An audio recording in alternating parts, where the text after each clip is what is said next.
ओम नमः शिवाय। नमस्कार दोस्तों, स्वागत है आप सभी का आपके अपने YouTube चैनल खुशहाल जिंदगी में। दोस्तों, आषाढ़ मास के गुप्त नवरात्रि का आरंभ होने वाला है। आषाढ़ माह के शुक्ल पक्ष की प्रतिपदा तिथि से गुप्त नवरात्रि की शुरुआत होती है। इसका समापन नवमी तिथि के दिन होता है। इस साल आषाढ़ गुप्त नवरात्रि 19 जून 2023 सोमवार से शुरू होगी और 28 जून को इसकी समाप्ति होगी। इसके ठीक एक दिन पहले यानी कि 18 जून को आषाढ़ मास की अमावस्या तिथि है। आज के वीडियो में हम आपके लिए एक बहुत ही सुंदर सा उपाय लेकर आए हैं जिसे कि किसी भी नवरात्रि के एक दिन पहले आने वाले अमावस्या तिथि पर किया जाता है। साल में कुल 4 नवरात्रि होती हैं, जो कि 2 गुप्त होती है और 2 सामान्य नवरात्रि होती है। इसके एक दिन पहले ठीक अमावस्या तिथि आती है और इसी अमावस्या तिथि पर आपको यह उपाय करना है। तो 19 जून को गुप्त नवरात्रि का आरंभ हो रहा है। इसके ठीक एक दिन पहले 18 जून को अमावस्या तिथि है। अमावस्या तिथि पितरों की तिथि होती है। यदि आपको लगता है कि आपके परिवार पर भयानक पितृदोष लगा हुआ है, पितृदोष की वजह से आप चाहे जितनी भी पूजा पाठ कर लें, जितना भी आप मेहनत कर लें, ना आपके पूजा पाठ का पूर्ण फल आपको मिलेगा, ना ही आपकी मेहनत का। जीवन में ऐसी परिस्थितियां हो जाएंगी जिससे आप निकल नहीं पाएंगे। तो इस प्रकार के पितृदोष से निकलने के लिए एक बहुत ही सुंदर सरल सा उपाय आपके लिए लेकर आए हैं। इसे 18 जून को आप सभी, यदि आप पितृदोष से परेशान हैं तो अवश्य कर लीजिएगा। आपने स्क्रीन पर देखा होगा, मैंने एक कटोरे में भरकर चावल लिया है। आप भी इसी प्रकार से अमावस्या के दिन किसी भी समय आप इस उपाय को कर सकते हैं। एक पात्र में चावल भर के लीजिएगा, जिस प्रकार से आप स्क्रीन पर देख रहे हैं। इसके बाद इस चावल के ऊपर आपको एक कर्पूर की टिकिया रख देनी है। जैसे कि आप अमावस्या का स्नान करते हैं, पूजा पाठ इत्यादि करते हैं, उसी वक्त आप ये कटोरा भर के इसके ऊपर कर्पूर की टिकिया रख के घर में किसी भी स्थान पर रख दें। और आज के दिन आपको ऐसे ही इस चावल और कर्पूर की टिकिया को ऐसे ही रखे रहना है, कुछ भी नहीं करना है। जिस स्थान पर रखेंगे वैसे ही रखे रहने दें। ध्यान रखिएगा कि इसमें चूहा या बिल्ली मुंह न लगा दे। आप इसे ढककर भी रख सकते हैं, ठीक है। घर के अंदर ही इसे रखना है।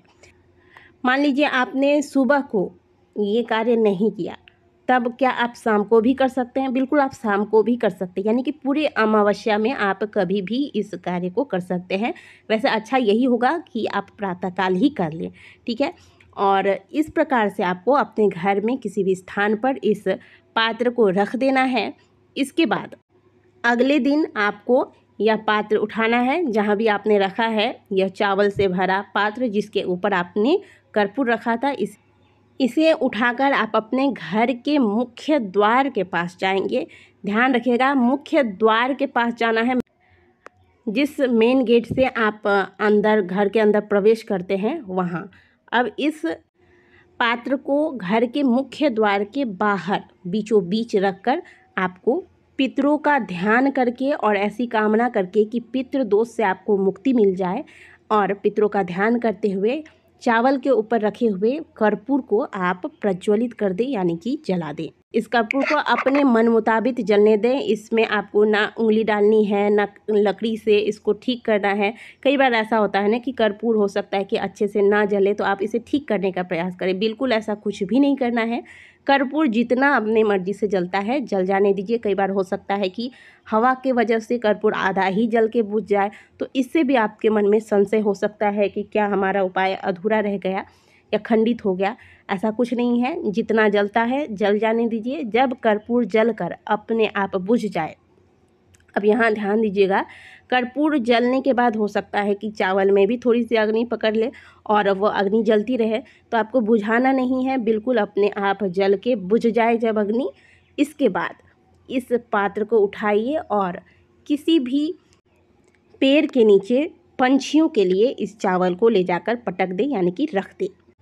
शिव महापुराण की कथा कहती है कि यदि मान लीजिए आपके ऊपर भयानक पितृ दोष लगा है, पितृ आपको परेशान करते हैं, पितरों की कृपा आप पर नहीं हो रही है, पितृ दोष की वजह से आपके बनते हुए कार्य रुक रहे हैं, आपको जीवन में बहुत सारी कठिनाइयों का सामना करना पड़ रहा है, मांगलिक कार्य आपके जीवन में नहीं हो पा रहे हैं, तो यहाँ ध्यान दीजिएगा कि ये उपाय आपको करना कब है?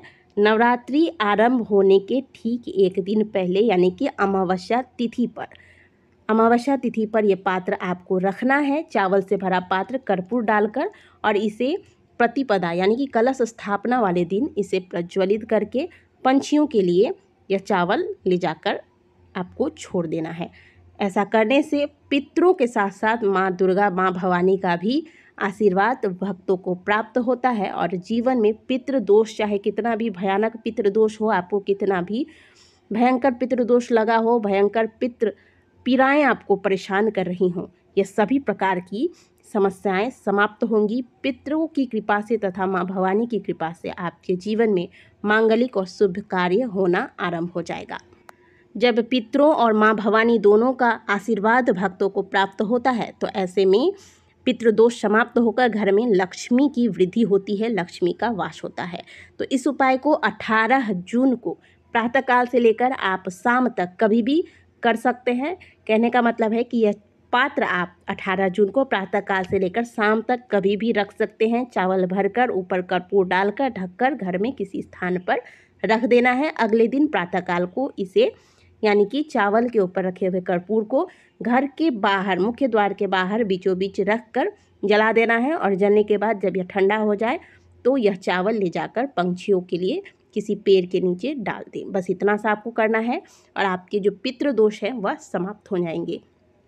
आशा करते हैं कि दी गई जानकारी आपको अच्छी लगी होगी। वीडियो अच्छी लगी है तो वीडियो को लाइक ज़रूर कीजिएगा। कमेंट बॉक्स में हर हर महादेव अवश्य लिखिएगा। मिलते हैं आपसे अगले वीडियो में, तब तक के लिए ओम नमः शिवाय, हर हर महादेव।